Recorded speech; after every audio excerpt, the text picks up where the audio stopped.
नमस्कार, आप देख रहे हैं गुलिस्तान न्यूज और मैं हूं आपके साथ नुपुर सक्सेना। चलिए शुरुआत करते हैं सुपरफास्ट खबरों के साथ। कृषि कानूनों के खिलाफ प्रदर्शन कर रहे किसानों का दायरा लगातार बढ़ता ही जा रहा है। सरकार के सख्त रुख के बावजूद किसानों का आंदोलन लगातार जारी है।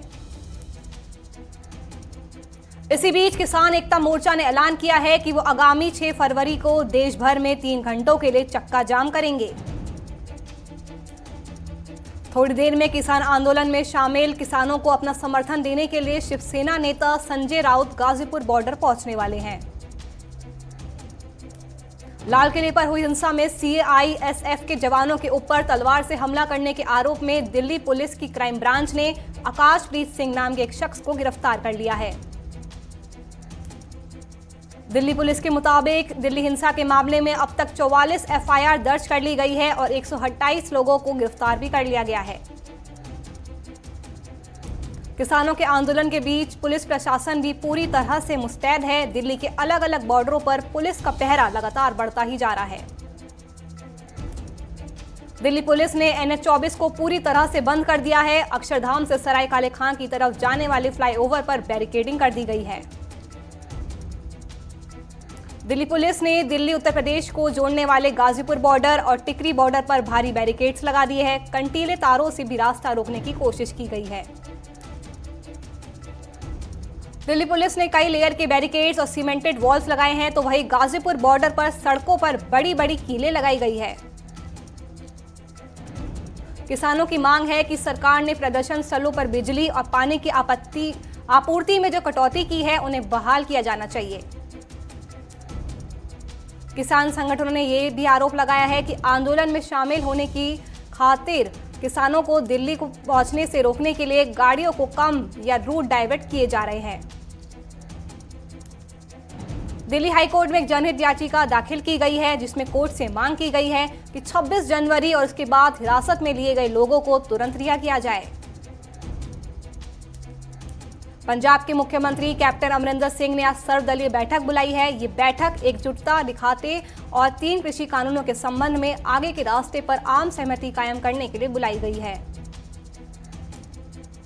ट्रैक्टर परेड हिंसा में दर्ज मामलों के खिलाफ कानूनी मदद के लिए पंजाब सरकार ने 70 वकीलों की एक टीम बनाई है, जो किसानों की मदद करेंगे। साथ ही हेल्पलाइन नंबर भी जारी किया है। हरियाणा सरकार ने 7 जिलों में वॉइस कॉल को छोड़कर इंटरनेट सेवाओं, SMS सेवाओं और मोबाइल नेटवर्क पर दी जाने वाली सभी डोंगल सेवाओं को बंद करने की अवधि आज शाम 5 बजे तक बढ़ा दी है। कृषि कानूनों के खिलाफ चल रहे किसानों के आंदोलन का असर आज संसद में भी दिखाई दिया। कांग्रेस समेत कई विपक्षी दलों ने राज्यसभा में किसानों के मुद्दे पर चर्चा के लिए नोटिस दिया। विपक्ष के नोटिस पर राज्यसभा चेयरमैन ने आज चर्चा से इंकार कर दिया। इसके बाद विपक्ष ने वॉकआउट कर दिया। बाद में विपक्षी सांसदों ने राज्यसभा में जमकर नारेबाजी भी की। राज्यसभा के चेयरमैन वेंकैया नायडू ने कहा कि कृषि कानूनों पर पहले ही चर्चा हो चुकी है, इसलिए अब उसकी जरूरत नहीं है। उन्होंने कहा कि इस पर आज नहीं कल चर्चा होगी। बजट 2021 से 22 को लेकर राहुल गांधी ने निराशा जताई है। राहुल गांधी ने कहा कि देश की सीमाओं पर तनाव की स्थिति है, ऐसे में रक्षा बजट क्यों नहीं बढ़ाया गया है। राहुल गांधी ने ट्वीट करते हुए कहा कि चीन हमारे क्षेत्र पर कब्जा कर रहा है, हमारे सैनिकों को लगातार मारा जा रहा है, लेकिन पीएम मोदी सिर्फ फोटो के लिए उनके साथ दिवाली मनाते हैं। योग गुरु बाबा रामदेव ने नए बजट को समावेशी बताते हुए कहा कि देश में पाम ऑयल का उत्पाद बढ़ाने के बाद पतंजलि 5 लाख लोगों को रोजगार मुहैया कराएगी।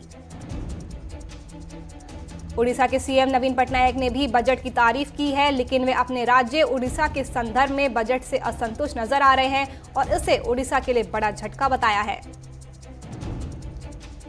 नवीन पटनायक ने कहा कि सेंट्रल टैक्स के हिस्से में कटौती के बाद इस साल राज्य को 10,800 करोड़ का नुकसान होगा।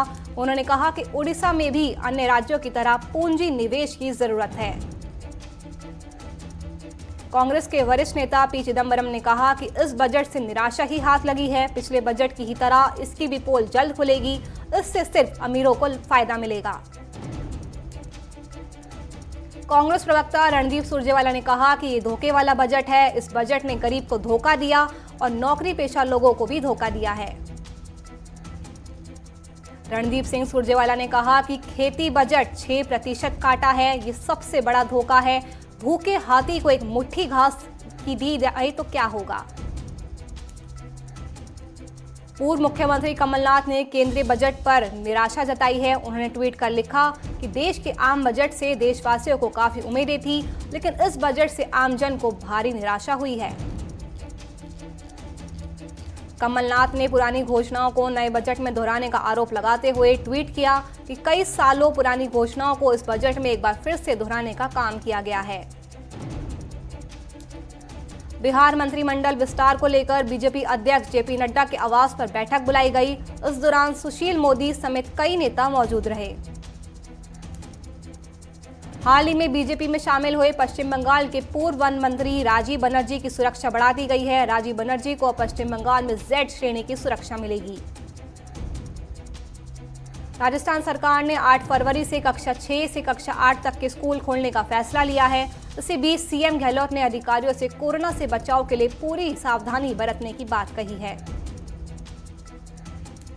मेट्रो रेल कॉरपोरेशन ने ऐलान किया है कि एक्वा लाइन मेट्रो 21 में से 10 मेट्रो स्टेशनों पर नहीं रुकेगी। एनएमआरसी के मुताबिक कम यात्रियों वाले स्टेशनों पर यह मेट्रो नहीं रुकेगी। केंद्र सरकार ने ये स्पष्ट कर दिया है कि गगनयान अभियान का मानव रहित ट्रायल इसी साल दिसंबर में किया जाएगा। उत्तर प्रदेश सरकार ने बड़ा बदलाव करते हुए शासन स्तर पर शीर्ष प्रशासनिक अधिकारियों के बहुप्रतीक्षित तबादले कर दिए हैं। कोरोना के लगातार कम होते मामलों को देखते हुए एम्स प्रशासन ने डॉक्टरों और अन्य स्टाफ को राहत देते हुए पीपीई किट की अनिवार्यता को खत्म कर दिया है। अधिसूचना के अनुसार कर्मचारियों को फेस मास्क, फेस शील्ड और दस्ताने को अनिवार्य रूप से पहनना होगा। साथ ही शिफ्ट टाइमिंग को भी पहले की तरह सामान्य कर दिया गया है। दिल्ली समेत उत्तर भारत के कई राज्यों में तापमान के बढ़ने से लोगों को कड़ाके की ठंड से कुछ राहत मिली है, लेकिन मौसम विभाग ने आने वाले दिनों में बारिश की आशंका जताई है। मौसम विभाग के मुताबिक राजधानी दिल्ली, उत्तर प्रदेश और मध्य प्रदेश में अगले 24 से 48 घंटों में बारिश के साथ ओले भी गिर सकते हैं। आज सुबह दिल्ली के कई इलाकों में धुंध की चादर दिखाई दी। मौसम विभाग के मुताबिक आने वाले दिनों में दिल्ली में न्यूनतम तापमान 10 डिग्री सेल्सियस तक पहुंच सकता है। दिल्ली की हवा लगातार बहुत ही खराब श्रेणी में बनी हुई है। वहीं अगले 2 दिनों में भी दिल्ली वासियों को प्रदूषित हवा से राहत मिलने की कोई उम्मीद नहीं है। कन्नौज में पुलिस ने 3 शातिर चोरों को गिरफ्तार किया है, जिनके पास से देसी तमंचा, एक बाइक और एक मोबाइल सहित नकदी भी बरामद हुई है। झज्जर में पुलिस को बड़ी सफलता मिली है। पुलिस ने अवैध हथियारों के साथ सन्नी गैंग के 8 बदमाशों को गिरफ्तार किया है। जालंधर में शिरोमणि अकाली दल यूथ विंग ने 26 जनवरी को दिल्ली में सिखों की प्रताड़ना के खिलाफ प्रदर्शन किया और प्रधानमंत्री का पुतला भी फूका। 11 महीनों से सील भारत नेपाल सीमा को कुछ शर्तों के साथ खोल दिया गया है। ऊना में विश्व हिंदू परिषद और अन्य संगठनों ने राम मंदिर निर्माण को लेकर लोगों को जागरूक करने के लिए वाहन रैली निकाली है। कोरोना के बीच हिमाचल प्रदेश में स्कूल खुल गए हैं। इस दौरान कोरोना के नियमों का खास ख्याल रखा गया। रामपुर के गांव में लोग पिछले कई सालों से पानी की समस्या से परेशान हैं, जिसकी वजह से लोग पलायन करने को मजबूर हो रहे हैं। AIMIM विधायक अख्तरुल ईमान ने प्रेस कॉन्फ्रेंस कर कहा कि नीतीश जब भी बीजेपी के साथ रहेंगे, उनसे गठबंधन के लिए सोचना भी हमारे लिए पाप है। जोधपुर में एक ट्रैफिक पुलिसकर्मी पर कार चालक ने कार चढ़ा दी, जिसके बाद ट्रैफिक पुलिसकर्मी को घायल अवस्था में अस्पताल में भर्ती कराया गया है। हरियाणा के कृषि मंत्री जयप्रकाश दलाल ने केंद्रीय बजट का स्वागत करते हुए कहा कि ये बजट ग्रामीणों और किसानों के लिए लाभकारी सिद्ध होगा। हरियाणा के मुख्यमंत्री मनोहर लाल ने केंद्रीय बजट 2021-22 को गरीब हितैषी और भविष्य के लिए अनुकूल बताया है। राजस्थान सरकार के कैबिनेट मंत्री और विधायक शाले मोहम्मद ने अपना 45वां जन्मदिन मनाया। सीएम अशोक गहलोत ने भी उन्हें शुभकामनाएं दी। करौली में विधायक लाखन सिंह की अध्यक्षता में किसानों के समर्थन में जिला मुख्यालय पर आम सभा हुई। इस दौरान विधायक बीजेपी पर जमकर बरसे। करौली के शिकारगंज में सीवरेज का पानी लगातार सड़क पर जमा होने से गुस्साए लोगों ने सड़क पर जाम लगा दिया। नगर परिषद सभापति के समझाने के बाद लोगों ने जाम खोल दिया। चूरू में राजस्थान किसान यूनियन इकाई के युवाओं ने राष्ट्रपति के नाम ज्ञापन सौंपकर किसान आंदोलन को कुचलने का प्रयास करने वालों के खिलाफ कार्रवाई की मांग की है।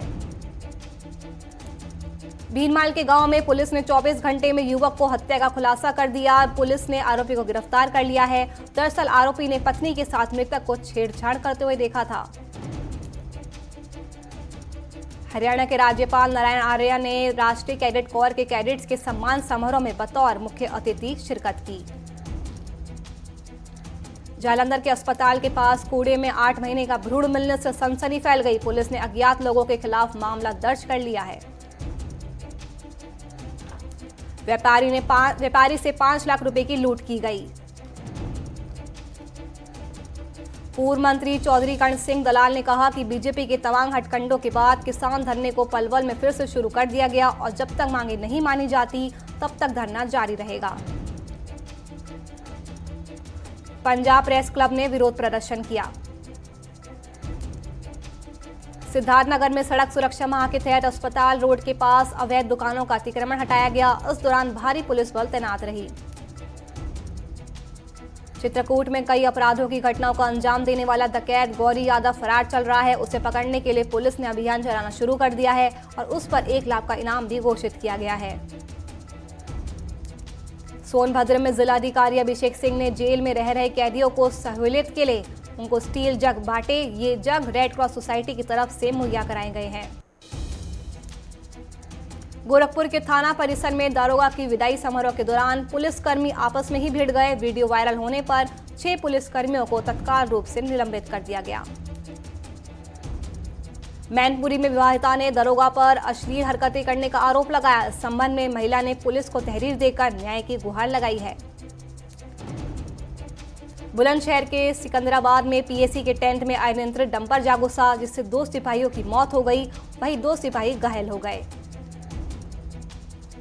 मधुबनी में पीएचईडी मंत्री रामप्रीत पासवान ने पंचायत के 8 वार्डों में नल जल योजना का उद्घाटन किया। योजना की लागत 1 करोड़ 20 लाख बताई जा रही है। पुलिस ने विदेशी शराब से लदे ट्रक को जब्त करके चालक को गिरफ्तार कर लिया है। इसकी जानकारी डीएसपी ने प्रेस कॉन्फ्रेंस करके दी। हाजीपुर में पुलिस ने बंद कंटेनर में भारी मात्रा में गांजा बरामद किया, जिसकी कीमत करोड़ों में बताई जा रही है। सेंसेक्स 963 अंकों की बढ़त के साथ 49,564 पर कारोबार कर रहा है। वहीं निफ्टी भी 319 अंक ऊपर 14,600 पर कारोबार कर रहा है। पेट्रोल डीजल के दाम में बढ़ोतरी नहीं हुई है। पेट्रोल 86.30 रुपए और डीजल 76.48 रुपए के हिसाब से कल के भाव पर बिक रहा है। स्क्रैप पॉलिसी के तहत सड़क से 20 साल पुरानी गाड़ियां हटेगी। पॉलिसी लागू होने के बाद नए वाहन सस्ते हो जाएंगे। इनकम टैक्स रिटर्न फाइल करने वाले 75 साल या इससे ज्यादा उम्र के सीनियर सिटीजन्स को आईटीआर फाइल करने में छूट मिल गई है। एफडीआई की निवेश सीमा अब 74% कर दी गई है। इससे ग्राहकों को इंश्योरेंस में ढेर सारे अलग अलग किस्म के प्रोडक्ट्स मिलेंगे। पर्यटन को बढ़ावा देने के लिए विस्टा डोम कोच वाली ट्रेन चलाई जाएगी। सोने पर कस्टम ड्यूटी घटने से सोने का दाम 750 रुपए नीचे गिर गया है। कस्टम ड्यूटी के घटने से व्यापारियों में खुशी की लहर है। कोरोना संकट के बीच फेसबुक की आमदनी में 2020 की अंतिम तिमाही में जोरदार इजाफा हुआ है। सरकार को जनवरी में जीएसटी से करीब 1.2 लाख करोड़ रुपए की कमाई हुई है। ये पिछले साल के मुकाबले 8% ज्यादा है। सरकार की ओर से ऑनलाइन लेन देन को बढ़ावा दिया जा रहा है। इससे छोटे शहरों में ई भुगतान को बढ़ावा मिलेगा। म्यांमार में सेना ने तख्ता पलट कर 1 साल के लिए आपातकाल लगा दिया है। म्यांमार के शहर यंगून में जगह जगह पुलिस बल तैनात है। म्यांमार की सेना ने देश की सर्वोच्च नेता आंग सान सू की और राष्ट्रपति विन मिंट समेत कई वरिष्ठ नेताओं को हिरासत में ले लिया है। म्यांमार की नेता आंग सान सू की ने देश की जनता से सेना की कार्रवाई के खिलाफ सड़कों पर उतरने की अपील की है। म्यांमार में सैन्य तख्तापलट से अमेरिका बेहद नाराज दिखाई दे रहा है। राष्ट्रपति जो बाइडेन ने म्यांमार पर रोक लगाने की चेतावनी दे डाली।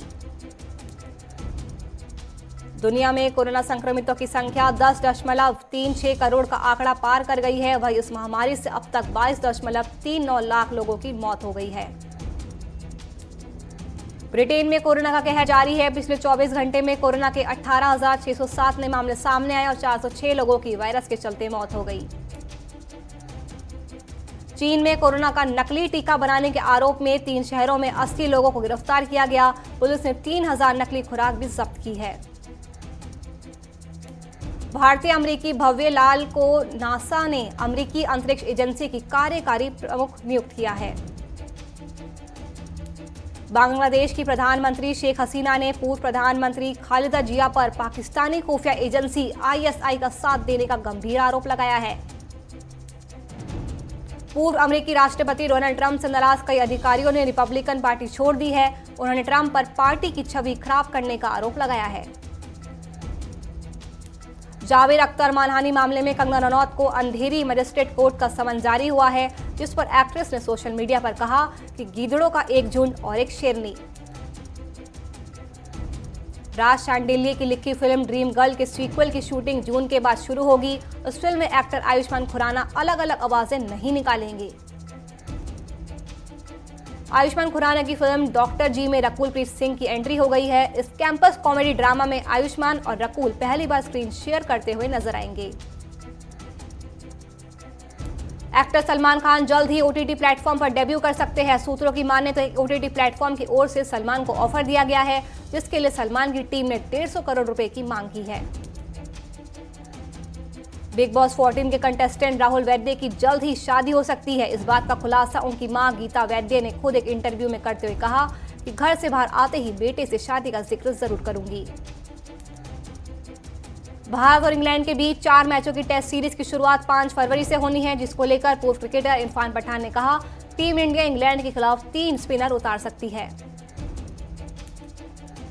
भारत इंग्लैंड की टेस्ट सीरीज को लेकर इंग्लैंड के स्पिनर गेंदबाज लीच बोले, भारत में सफलता के लिए स्पिनरों को तेजी से गेंदबाजी करना जरूरी नहीं है। भारत इंग्लैंड सीरीज के दूसरे टेस्ट से 50% दर्शकों की एंट्री हो सकती है, यानी इससे मोटेरा हाउसफुल हो सकता है। सभी भारतीय खिलाड़ियों की तीनों कोरोना रिपोर्ट नेगेटिव आई है, जिसके बाद अब खिलाड़ी आउटडोर सेशन में ट्रेनिंग कर सकेंगे। केरल के लिए खेलने वाले अजहरुद्दीन ने हाल में सैयद मुश्ताक अली ट्रॉफी के लिए एक तूफानी पारी खेली थी, जिसके बाद उम्मीद की जा रही है कि इस महीने होने वाले IPL की नीलामी में अजहर पर तमाम फ्रेंचाइजी टीम की नजर रहेगी। चलिए फिलहाल के लिए इतना ही। देश और दुनिया की तमाम खबरों के लिए हमसे लगातार जुड़े रहें। नमस्कार।